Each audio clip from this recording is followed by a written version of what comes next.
hayattan kovuldum. Ömre gelmeden bahar, üzüldüm, yoruldum. Gelmir gelmesin daha ucuz dünyaya. Diyesen bu defa gelmişəm bahar. Gedin deyin onlara, mən yalnız biriyəm. Hayattan kovuldum, ömre gelmeden bahar.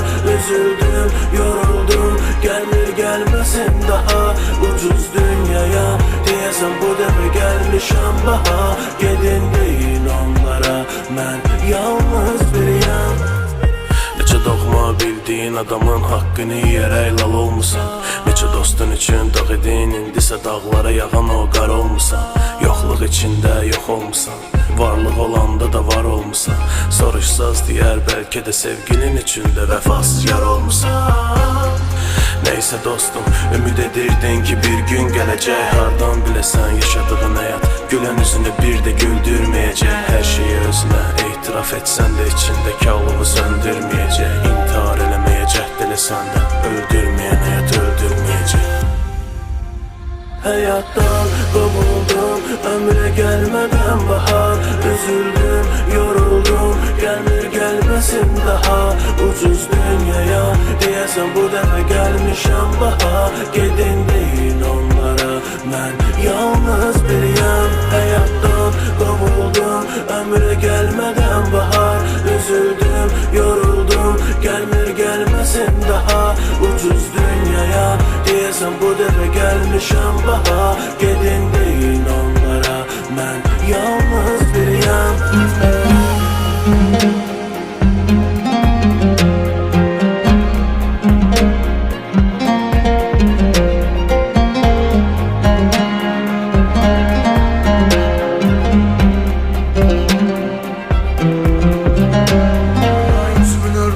Dönen bu dünya məni saymır, səni bəs sayar mı? Geceləri gündüzləri dünyanı yaradan Tanrı üzvə baxar mı? Gəl sən divarlarımdan yapış, öldürür bu həsrət ağrısı. Sözləri bitən şairlərim gece yarısında hüzün yanğısı. Gəl sən gecələrimə səhər oldun, bu dünyamı bir dəfə gəl bax. Yaşamaq ağrısından dərd çəkirəm hər gün hələ də. Ölmədim amma ki halsız diriyəm, milyonlardan yalnız biriyəm.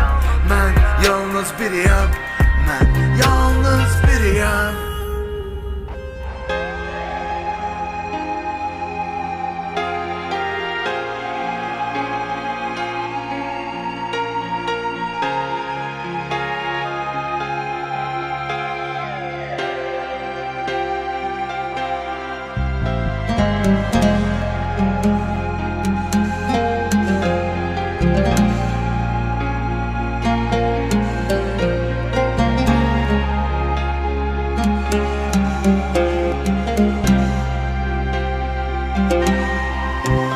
Hayattan kovuldum, ömre gelmeden bahar.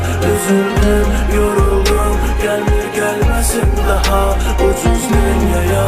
Diyesen bu defa gelmişəm bahar. Gedin deyin onlara, mən yalnız biriyəm. Hayattan kovuldum, ömre gelmeden bahar.